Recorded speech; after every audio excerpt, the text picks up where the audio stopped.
Hello everyone, welcome to Pharmarox YouTube channel. Pharmarox के YouTube educational channel में आपका स्वागत है। आज के वीडियो लेक्चर में हम डिटेल में स्टडी करेंगे आईजीई लेवल के बारे में। तो हम सीखेंगे कि आईजीई लेवल बढ़ने के कारण क्या होते हैं, फिर कौन से लक्षण ऐसे डेवलप होते हैं और कैसे हम ये कंडीशन का इलाज कर सके। तो साथ ही जानेंगे कि आईजीई लेवल चेक करने के लिए जो आईजीई टेस्ट किया जाता है तो उसके नॉर्मल वैल्यूज़ वगैरह कितनी होती है और आईजीई लेवल को हम कैसे कम कर सकते हैं। तो इसकी डिटेल स्टडी करते हैं आज के लेक्चर में और जानते हैं कि कैसे हम उसका इलाज कर सके, कौन से मेडिसिन यूज़ की जाती है कि अगर आपके बॉडी के अंदर आईजीई का लेवल काफ़ी हाई है।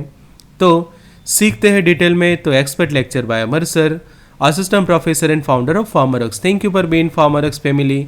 अपडेटेड रहिए फार्मर नॉलेज के साथ। सीखे अलग अलग बीमारियों के बारे में, उनके उपचार के बारे में, कौन सी दवाइयाँ यूज़ होती है, दवाइयों के बेसिक यूज़, उनके dose, side effect, warning and contraindication को एक साल तक अफोर्डेबल प्राइस में सीखे सरल भाषा में फार्मरऑक्स की ऐप ऊपर। तो Android user Android app download करें, आईफोन यूज़र ऐप स्टोर से लिंक आपको डिस्क्रिप्शन बॉक्स में मिल जाएगी या फिर 9016312020 नंबर पे आप हमें कॉल या व्हाट्सएप कर सकते हैं।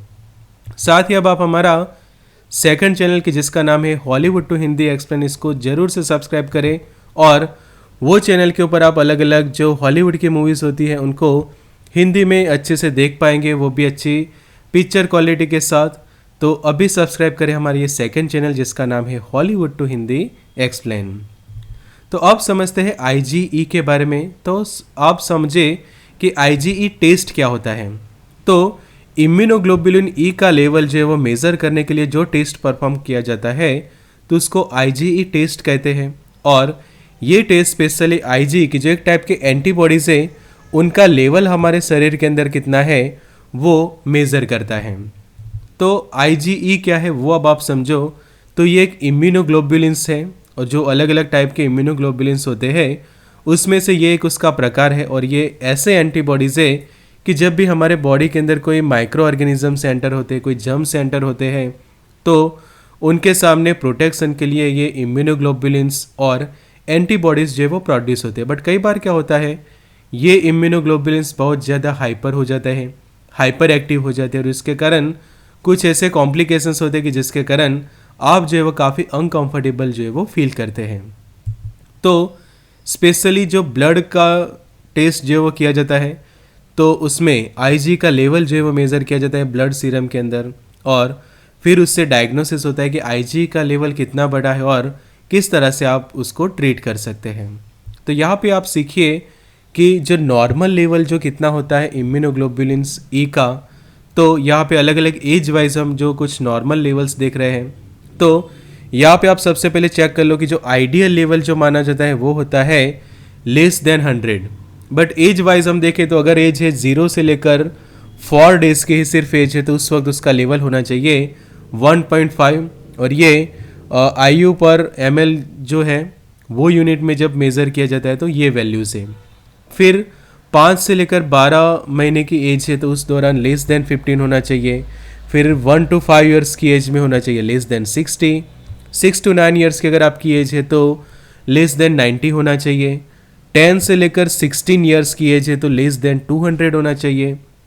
16 से ज़्यादा एज है तो उस कंडीशन में लेस देन 100। और अगर एडल्ट एज है अबव 18 है तो 3 से लेकर 423 का जो लेवल है वो एक आइडियल और नॉर्मल माना जाता है। और सबसे आइडियल हम कहें तो आपको कोई भी कॉम्प्लिकेशंस ना हो उसके लिए आईजीई का लेवल आपके शरीर में 100 से कम होना चाहिए। तो अब एक रिपोर्ट की जो है वो हम स्टडी करते हैं यहाँ पे कि जिसके अंदर आईजीई का लेवल बहुत ही हाई है। तो जब इंक्रीज़ होता है नॉर्मल से काफ़ी ज़्यादा तो उसको हम कहते हैं कि हाई आईजीई लेवल।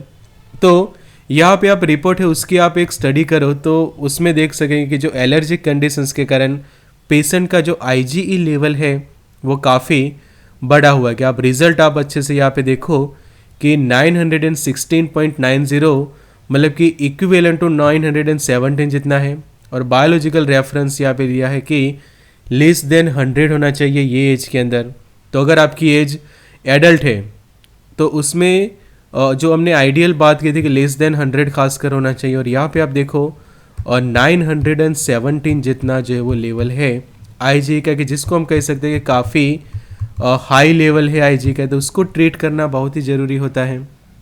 तो अब बात करते हैं कि हम कौन सी अलग अलग ट्रीटमेंट कर सकते हैं और कौन से रीज़न से आईजी का लेवल बढ़ता है। तो सबसे पहले रीजंस देख लो आप। तो एक है अस्थमा, कि अगर कोई पेशेंट को अस्थमा है और अस्थमा की बीमारी है आपको, तो ये एक सिम्टम या फिर ये एक प्रॉब्लम आपके बॉडी के अंदर बार बार होगा कि जब आपका आईजीई लेवल जो है वो इंक्रीज़ होगा।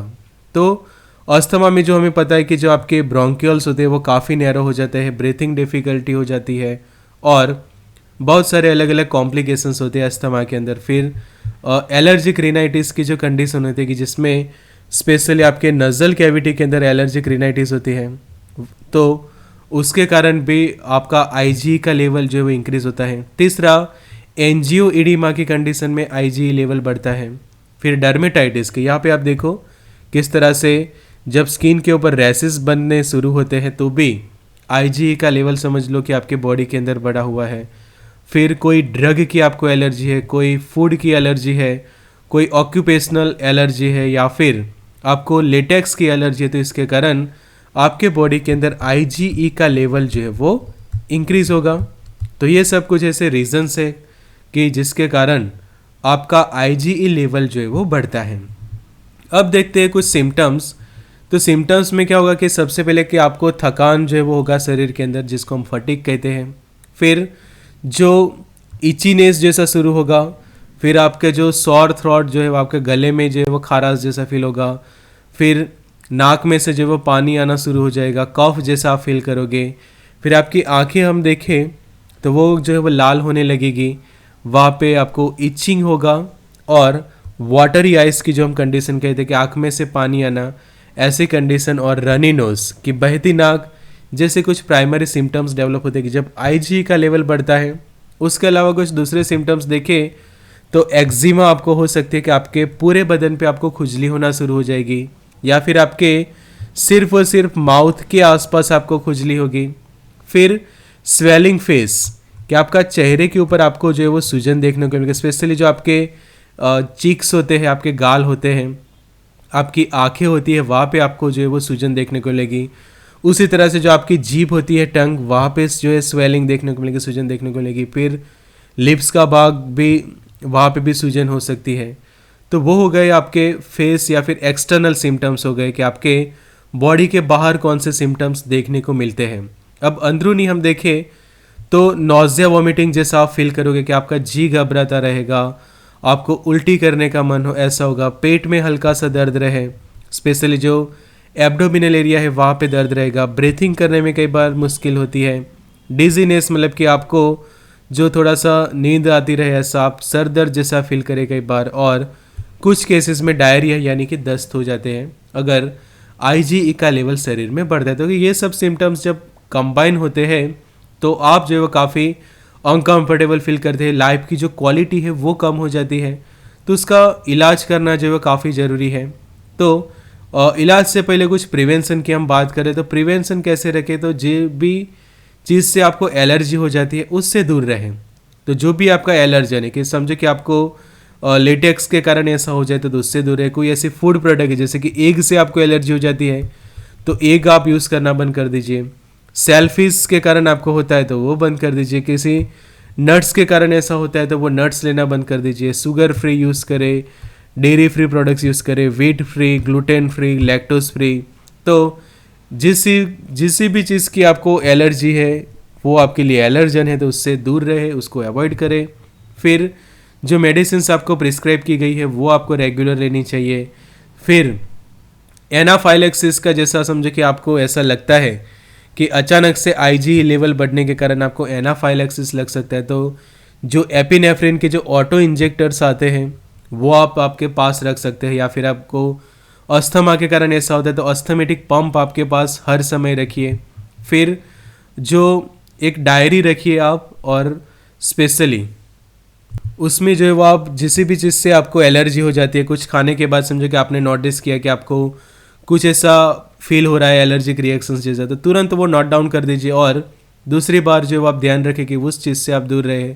फिर जो मेडिकल अलर्ट्स के लिए जो नेकलेस आते हैं या फिर जो ब्रेसलेट्स आते हैं, जो स्मार्ट वॉच वगैरह आती है, वो आप खास कर पहन सकते हैं। और स्पेशली आपका जो है वो रेगुलर बॉडी चेकअप कराते रहिए, आईजी लेवल भी चेक कराते रहिए, और जब भी कोई एलर्जिक रिएक्शंस हो तो तुरंत उसका जो है वो इलाज आप जो है वो कर सकें। तो अब बात करते हैं ट्रीटमेंट की कि हाई आईजी लेवल को कैसे ट्रीट किया जाए। तो ट्रीटमेंट के दो ऑप्शन बनते हैं। एक ऑप्शन बनता है कि आईजी का जो लेवल इंक्रीज हो जाता है तो उसको कम करना है। अच्छे से समझिए, एक ऑप्शन है ट्रीटमेंट का कि जिसके अंदर सिर्फ और सिर्फ हम टारगेट करते हैं आईजी के लेवल को, कि समझो कि किसी का पेशेंट का लेवल है 907, तो हमारा टारगेट है 917 से डिक्रीज करके उसको 300 के पास लाना, और 300 से फिर उसको 80 के पास ले जाना, मतलब कि नॉर्मल लेवल में लाने का ट्राई करना। और दूसरा ऑप्शन बनता है सिम्टम बेस्ड ट्रीटमेंट, मतलब कि उसके जो करंट में जो सिम्टम्स है, मतलब कि सिम्टम्स ऐसा कि उसको समझो कि ईचिंग हो रही है तो आप ऐसे मेडिकेशंस दो कि उससे उसकी ईचिंग कम हो जाए। रनी नोज हो तो उसका रनी नोज बंद करना है। फिर एक्जिमा जैसा हो रहा है तो उसको एक्जिमा टेम्पररी कम करने का ट्राई करना है। तो वो बनता है सिम्टम बेस। तो अच्छे से समझिए को, जब आपको आईजी लेवल कम करना है तो उसमें पहला ऑप्शन है आपके पास एक है, वो है कि आप पेशेंट को कुछ एलोपैथिक दवाइयाँ जो है वो दे सकते हैं कि जिससे उसका आईजी लेवल कम हो। सेकंड ऑप्शन बनता है हर्बल मेडिसिन का बनता है, जिसमें आयुर्वेदिक है, होम्योपैथिक जैसे मेडिसिन। फिर जो सिम्टम बेस्ड ट्रीटमेंट पे जो एलर्जी में यूज़ होने वाली जो दवाइयाँ होती है, एंटी एलर्जिक मेडिकेशंस जो हम कहते हैं वो, फिर जिसमें एंटी हिस्टामाइंस आते हैं, डीकंजेस्टेंट आते हैं, या फिर अगर खुजली हो रही है, स्किन पर इचिंग हो रही है तो जो कैलेमाइन लोशंस के ऑप्शन होते हैं वो सिम्टम बेस्ड ट्रीटमेंट में यूज़ होते हैं। तो अब बात करते हैं कि जो मेन मेडिसिन से कि जिससे आपका रिड्यूस होगा आईजीई का लेवल।